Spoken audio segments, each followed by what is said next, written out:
Olá, seja bem-vindo. Você está na TV Pós, programa Direitos e Deveres com Dr. Vanderlei de Mello. Eu sou Carlos Camargo. Semana passada, nós falamos aí a respeito do pacote anticrime. Hoje nós vamos falar da Lei de Segurança Nacional. Antes, porém, reiteramos aí ao conhecimento dos telespectadores a mudança do escritório do Dr. Vanderlei de Mello, atualmente na Rua Santa Catarina 80, Sala 1, aqui no centro, próximo ao terminal de linhas urbanas. Como eu disse, nós falamos do pacote anticrime, que falamos um pouco, né? Porque o próprio nome já fala, é um pacote de várias leis, várias modificações no Código Penal, no Código de Processo Penal, acrescentando muitas novidades, né? Até na lei de execução penal, algumas leis especiais, de muito interesse e de relevância a todos os operadores do direito, né? Principalmente advogados da área criminal, delegados, juízes, promotores. Mas mesmo assim a gente leva aí ao conhecimento alguma coisa ao telespectador para que aprenda, passe a conhecer algumas dessas novidades. No programa passado nós falamos algumas, tem outras a serem faladas, comentadas. E como o pacote contém muitas modificações, então nós vamos, numa outra oportunidade, porque hoje nós vamos dar um breve comentário aqui sobre a Lei de Segurança Nacional, que foi uma modificação feita, uma aprovação feita na Câmara dos Deputados. Foi aprovada semana próxima passada e agora vai ser levada à aprovação do Senado. Ao que tudo indica, não tenho nenhuma dúvida que ela também será 100% aprovado o texto original conforme foi aprovado na Câmara. Depois vai ser levada à sanção, aprovação do presidente da República. Nesses casos, o presidente ele pode concordar com tudo que está escrito ali na nova lei, pode discordar de tudo aquilo, ou de partes, né, de artigos, e isso é chamado de veto. Então o presidente fala, vou assinar, mas essa parte eu não assinarei porque eu veto. Tem que dizer por que veta. Logicamente, ali o fundamento vem da assessoria jurídica da Presidência da República. Sendo assim, isso retorna ao Congresso. E o Congresso pode dizer, não, então tudo bem, vamos aprovar o que o presidente não concordou, o que ele vetou. Sendo assim, aprova, volta para o presidente, ele assina. E a lei entra em vigor. Pode ser que o Congresso fala, não, nós não aprovamos o que o presidente vetou. Aí chama-se derrubar o veto. Volta o texto original aprovado no Congresso. Vai para o presidente da República, aí ele tem que assinar a lei do jeito que está, do jeito que veio. Isso passa a valer para todos no Brasil, aí é dada publicidade no Diário Oficial e comentado por toda a mídia jornalística e as pessoas, como eu disse, do ramo do direito, das atividades relacionadas ao direito, têm aí a obrigação de acompanhar passo a passo. E a sociedade, como num todo, é interessante também que saibam muitas coisas. Por isso é bom estar atento para essas novidades, porque elas afetam de forma direta o dia a dia de todo cidadão. Tivemos, como eu disse, na semana próxima passada, a Lei de Segurança Nacional, que foi assim, recebeu o título de que foi derrubada a lei. Na verdade, não foi derrubada, ela foi modificada. Aí não vai usar mais o termo de Lei de Segurança Nacional, porque isso aí foi muito usado no período do regime militar. Aí já se referem ao ato institucional, aos vários atos institucionais que aconteceu no governo militar, são em número de 16, e o mais famoso deles é o tal do AI-5, que fechou o Congresso, cassou mandato dos deputados e senadores. Então, a política atual, eu tenho um medo danado que isso possa acontecer, possa voltar a acontecer. E eu, particularmente, acho que nós estamos vivendo a plenitude do Estado democrático de direito. Temos um presidente da República que é pautado na Constituição Federal e nas leis. Tem aí um currículo voltado ao poder legislativo, iniciando a sua vida política como vereador no Rio de Janeiro, depois várias vezes deputado federal. Então, conhece tudo, como é que é a tramitação das leis, como é que é o dia a dia das casas legislativas do Congresso Nacional em Brasília. Mas existe sempre alguns comentários aí que o presidente vai decretar intervenção, vai ter golpe, vai ter nada disso. Mas o que é? Vamos ver aqui, dar uma olhadinha. Uma explicação, porque a gente fala, o que é Lei de Segurança Nacional, Lei de Segurança Nacional, o que é isso? É um documento legal que os países instituem para regular as regras referentes à segurança nacional, à ordem e contra distúrbios sociais em seus territórios. Todo país tem que ter a sua Lei de Segurança Nacional. É esse documento que eu acabei de falar, que o próprio nome fala, Segurança Nacional. Então, qualquer coisa que ataque a segurança da nação é analisado por essa lei. Distúrbios sociais e qualquer coisa que atentem contra a ordem democrática. Essa é a Lei de Segurança Nacional. Ela prevê como crime, né, atentados contra a integridade nacional, ou seja, contra o território, os limites do território, as divisas, as fronteiras e a soberania. E a Lei de Segurança Nacional também, ela teve em 1935, ela foi promulgada e definia os crimes contra a ordem política e social. E a sua principal finalidade era transferir para uma legislação especial os crimes contra a segurança do Estado. Então isso já vem de muito tempo. Então, o que resolveram? Vamos fazer uma lei especificamente para a segurança nacional. Então foi assim que foi tratado. O Tribunal de Segurança Nacional, isso não existe mais, mas naquela época existia TSN, Tribunal de Segurança Nacional. É um órgão da Justiça Militar do Brasil. Foi criado em 1936, no primeiro governo do Getúlio Vargas. Mas o mundo estava passando por guerra, tinha acabado de passar pela Primeira Guerra, depois chegou a Segunda Guerra Mundial, o Brasil tanto participou da Primeira quanto participou da Segunda.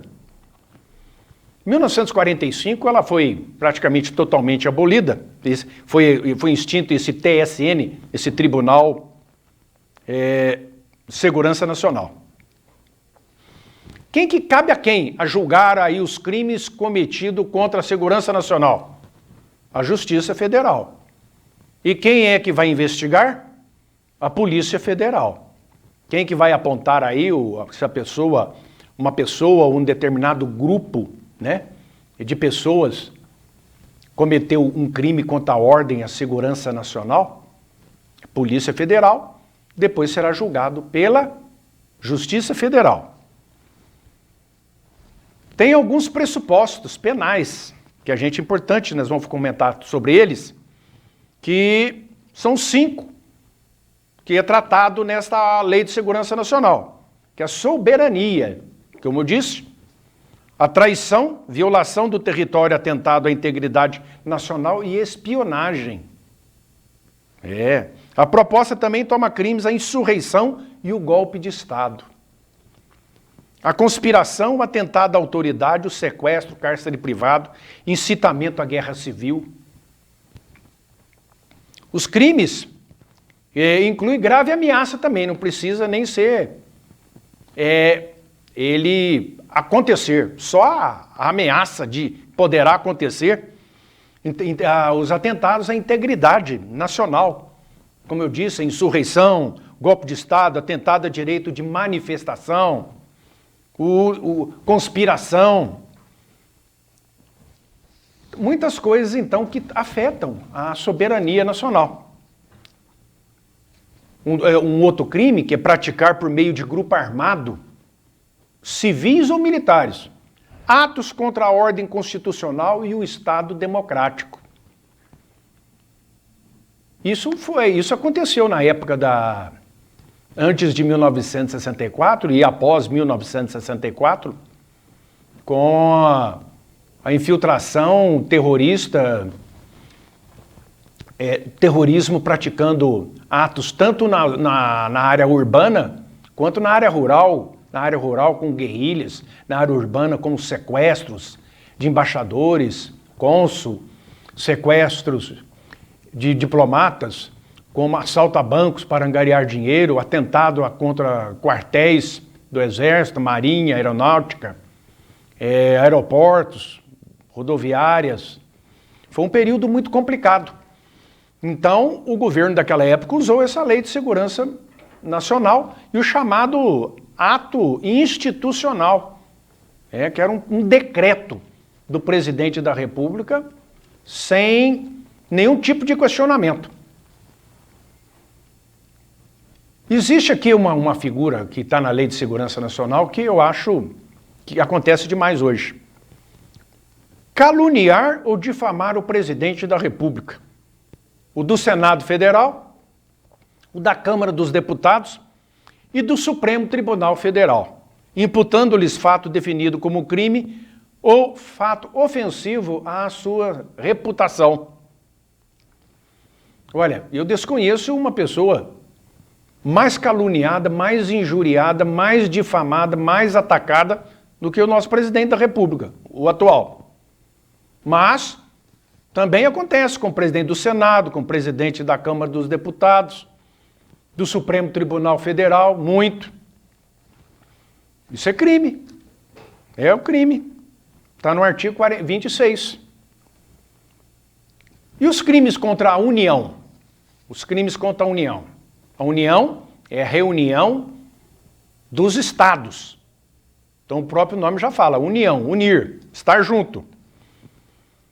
Os crimes que lesarem de alguma maneira a União, os seus estados e municípios, devem ser punidos com crime com toda a população brasileira. Ora, qualquer atentado à União está atentando contra toda a população, porque a população vive nos estados. E tem também uns chamados crimes de responsabilidade e atos do presidente da República que atentarem contra a Constituição. Essa novidade aí, estou colocando como crime, eu vou dar mais uma falada aqui, eu estou dando uma passada rápida, depois eu vou me ater a alguns pontos aqui. É crime de responsabilidade os atos do presidente da República que atentarem contra a Constituição. Isso é lógico, né? O presidente da República ele tem que estar trabalhando pautado na Constituição Federal. Isso não tem a menor dúvida. Se assim não fizer, o que acontece? É um crime de responsabilidade. Tá. Aí nós estamos vindo muito falar em ato democrático, ato antidemocrático. O que é ato democrático? Democracia é um regime político em que todos cidadãos elegíveis, aqueles que votam, pode ser votado, participam igualmente, diretamente ou através dos seus representantes, que são aí os vereadores, deputados, senadores, na proposta e no desenvolvimento e na criação de leis, exercendo o poder da governança através do sufrágio universal, através da eleição. Então isso aqui é democracia, é o famoso governo do povo, para o povo, pelo povo. E o que é o crime contra a ordem constitucional do Estado? É um crime inafiançável, não tem fiança. É imprescritível, não acaba. Ação de grupos armados, civis ou militares contra a ordem constitucional e o Estado democrático. Como eu disse, nós tivemos agora na semana passada a revogação dessa lei de segurança nacional. Mas essa revogação desse termo, lei de segurança nacional, é lei do Estado Democrático, mudaram, né, para tirar aquela impressão de que essa lei foi especialmente no regime militar. Então, tem algumas novidades aqui agora para falar, já já a gente fala.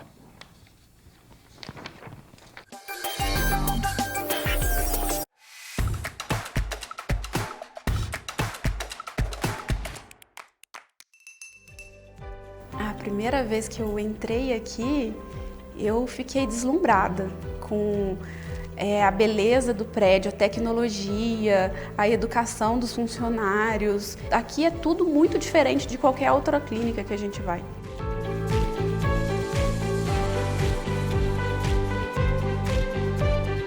Ver como você vai ficar, como que vai ser o seu tratamento, além de te deixar muito entusiasmada, a gente fica esperançosa, fica satisfeito.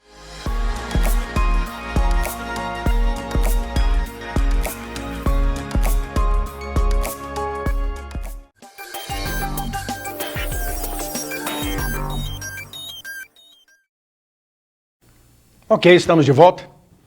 Nós vamos aí, como temos feito costumeiramente, levar conhecimento, ou reiterar ao conhecimento dos telespectadores, caso se interesse aí para abrilhantar a festa de casamento, faça contato aí com a doutora Luciana no 999676276, 999676276. Nós estávamos falando, no primeiro bloco aí, da lei da Câmara dos Deputados que aprovou. Como eu disse, agora vai para o Senado. O Senado tem que aprovar para depois ir para a presidência da República. A proposta tipifica, como eu disse aqui no primeiro bloco, crimes contra as instituições democráticas, funcionamento das eleições e a cidadania. Entre os crimes estão golpe de Estado, interrupção do processo eleitoral, comunicação enganosa de massa e atentado ao direito de manifestação. Interessante. Acontece algumas coisas no Brasil que a gente fica sem entender, né? Porque em fevereiro, o ministro do Supremo Tribunal Federal, Alexandre de Moraes, usou a Lei de Segurança Nacional, essa que eu estou falando, para mandar prender o deputado Daniel Silveira. O parlamentar havia divulgado o vídeo com apologia ao ato institucional número 5 e defesa do fechamento da Corte do Supremo. E entendeu assim o ministro, de fato esse deputado gravou um vídeo, uma live, onde ele teceu vários comentários desairosos, ofensivos ao Supremo Tribunal Federal e citou que o Supremo estava agindo nos moldes da Lei de Segurança Nacional, que o deveria voltar um ato institucional número 5, como foi aquele lá de 1968, para destituir a Corte, ou seja, o Supremo Tribunal Federal. Logicamente, essa fala aí foi infeliz, e vindo de um deputado, mesmo que ele não concorde com nada que o Supremo esteja fazendo, não deveria ser feito assim. Então, esse ministro entendeu que ele praticou crime usando a própria Lei de Segurança Nacional e mandou prender o deputado e ele continua preso até hoje. Interessante que a Câmara dos Deputados, onde o deputado participa, ele é um deputado ainda, não foi cassado, nada, ele reiterou a atitude do Supremo Tribunal Federal. Eu, particularmente, entendo que existem métodos na própria Câmara dos Deputados para julgar qualquer tipo de palavra fora dos parâmetros normais, legais, que venha a ser proferido por um deputado federal, que é a lei da casa, a lei de ética parlamentar. aquela que visa analisar a conduta do deputado no chamado decoro, né? Vergonha parlamentar, decoro parlamentar. É isso que eu entendo que deveria ser feito, e não concordar com a atitude do ministro do Supremo em prender esse deputado. Mas, para o meu espanto e de muitos, a Câmara concordou. Deu um aval para que um poder interfira no outro a hora que quiser, contrariando a Constituição Federal. Os poderes são independentes. Cada um tem sua lei.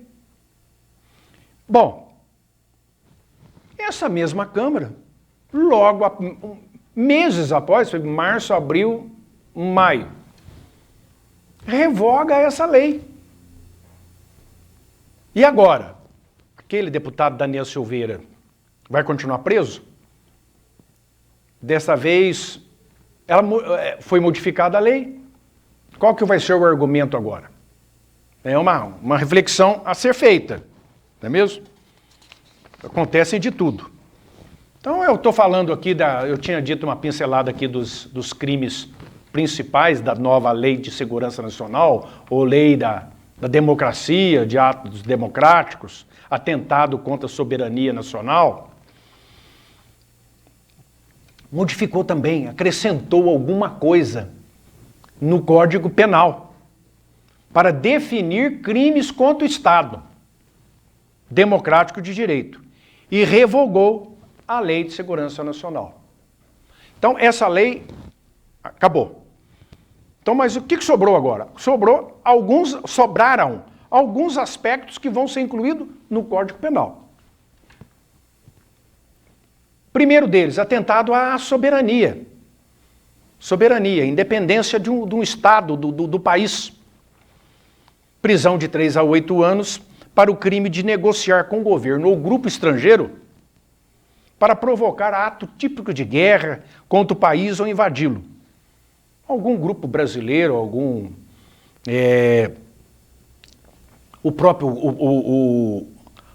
algum nacional ou estrangeiro que queira fazer aí algum tipo de conluio com um governo estrangeiro para atacar o Brasil, invadir o Brasil. Então, uma coisa muito difícil de acontecer, mas não é impossível, né? O Brasil é um país que tem muita fronteira, são muitos países, e existem países aí que não estão alinhados com a política brasileira atual, né? Países de esquerda, como o caso aí da Venezuela, né? Que sempre joga aí um pitaco de ameaça, de alguma coisa sobre a nossa soberania nacional.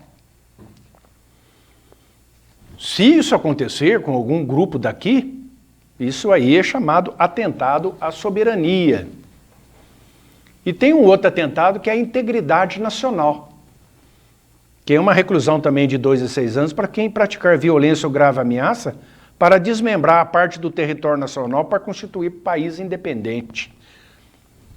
É causa pétrea na Constituição, não modifica, né? A unidade do Brasil, né? Não se aceita que seja dividido o Brasil. Nós tivemos na história aí movimentos pró-independência de alguns estados brasileiros, né? Muito famoso, lembramos agora a Revolução Farroupilha, que queria transformar ali a região do sul do Brasil, Rio Grande do Sul, Paraná, Santa Catarina, em um país independente. Então foi aquela famosa Guerra da Farroupilha, né? Uma revolução interna, que foi sufocada lá pelas tropas de Duque de Caxias. Então, de lá para cá não houve isso mais, né? Criação. Fala-se em desmembrar pedaços do território nacional para a criação de outros estados, como foram criados, né? O estado do Tocantins, que foi desmembrado para ser criado, o estado o próprio Mato Grosso, que foi dividido. Então, mas algum estado querer dizer que não, agora não, vamos fazer esse estado aqui agora vai ser um país, nós vamos sair do Brasil, vamos criar um país, isso chama-se atentado à integridade nacional. Qualquer pessoa, grupo de pessoas que isso fizer, estará cometendo um crime contra a integridade nacional. E a espionagem também, isso é no mundo inteiro, né? Tem até muitos filmes aí de espionagens, que também é um crime contra a soberania nacional, né? A prisão de 3 a 12 anos para quem entregar documento, informação secreta, que pode colocar em risco a democracia ou a soberania nacional para governo ou organização criminosa estrangeira. Não é só para governo, não. Organização criminosa estrangeira, terroristas estrangeiros. E quem auxiliar o escrivão, né, o espião, melhor dizendo, vai responder pela mesma pena. Então, quem facilitar a espionagem, né, fornecer senha a sistema de informações, pode responder. Tem muito negócio de ataque de hacker aí, invade aí até sites e dados do governo. Nós tivemos aí na eleição passada aí um hacker lá de Portugal, invadiu aqui todo o computador, o supercomputador do do Superior Tribunal Eleitoral. E foi até, dizem que foi até um atraso, devido a isso, um atraso na divulgação dos resultados, porque estava tendo esse problema lá na ordem de informática, né? Então seria o quê? Isso é uma espionagem, esse ataque aí. Abolição violenta do Estado Democrático de Direito. Logicamente, isso aqui é quem atentar com emprego de violência ou grave ameaça, abolir o Estado Democrático de Direito, impedindo ou restringindo o exercício dos poderes constitucionais. O criminoso deve responder pela pena correspondente à violência do ato. É uma abolição violenta ao Estado Democrático de Direito. Então isso deixa uma margem muito grande de interpretação para quem atentar com emprego de violência ou grave ameaça, abolir o Estado Democrático de Direito. Terrorismo. E o golpe de Estado, que a prisão de 4 a 12 anos, a tentativa de depor por violência ou grave ameaça o governo legitimamente constituído. Tem que ser violência ou grave ameaça. O criminoso deve responder pela pena correspondente à violência do ato, chamado golpe de Estado. Aí fica a pergunta. Aquele que for promover o golpe de Estado não está preocupado com a lei, né? Porque se der certo, não vai acontecer nada porque vai passar quem vai mandar no país, né? Mas se der errado, está aí o crime incluído agora no Código Penal, que é o golpe de Estado. Isso aí também tem uma conotação de que eu estou vendo muito aí por alguns ramos da mídia, da imprensa nacional, de que o presidente da República quer fazer um golpe de Estado para governar sozinho, o Supremo não deixa ele governar, então ele vai e fecha o Supremo, o Congresso, a Câmara dos Deputados, contraria tudo que ele faz também, então fecha. Então, essa lei parece até que foi criada contra ele, para dizer para ele que é crime. Mas nós sabemos que um presidente da República que foi eleito com 56 milhões de votos e que passou por outras tantas eleições como vereador e deputado, por 7 legislaturas, sempre usando do sufrágio universal, usando do voto, jamais ia pensar numa coisa dessa, tendo um respaldo popular desse tamanho. E então nós temos outros aqui, como comunicação enganosa em massa, violência política, sabotagem, atentado a direito de manifestação. Esse atentado a direito de manifestação. A manifestação é um direito, a manifestação. Agora, pacífica, né? Mas não é isso que a gente acaba vendo. Mas aqui fala que atentado a direito à manifestação é crime. O direito de manifestação tem que ser respeitado. Então, uma prisão de 4 anos, de 1 a 4 anos, para quem impedir mediante violência ou grave ameaça, o livre e pacífico exercício de manifestação de partido político, movimentos sociais, sindicatos, órgão de classe e demais grupos políticos, associativo, ético, racial, cultural ou religioso. Infelizmente, não é isso que a gente tem acompanhado. Agora é crime quem atentar ao direito de manifestação. Mas e quando essa manifestação extrapola? Já que o direito de manifestação é garantido pela própria Constituição, não precisava nem definir isso aqui. Mas agora é um crime esse atentado contra o direito. Tá, aí vai se fazer uma manifestação numa determinada cidade, num determinado local. Aí existem os infiltrados, aqueles que se aproveitam da tal da manifestação em prol da democracia, em prol do livre direito de manifestação e começam a fazer atos terroristas, depredações, quebra-quebra contra comércio, contra bancos, praças públicas, luminárias, ou seja, tudo que encontra pela frente, né? Os mascarados, cabeça coberta, os black blocs. Ah, mas é o direito de manifestação. Não, isso não é direito de manifestação. Tem que ser pacífico. Mas e depois? Começa pacífico e acaba nessa baderna, nesse vandalismo. O Estado, representado ali pela polícia, tem que tomar providência. Próximo programa a gente volta a falar sobre isso. Obrigado, até a próxima.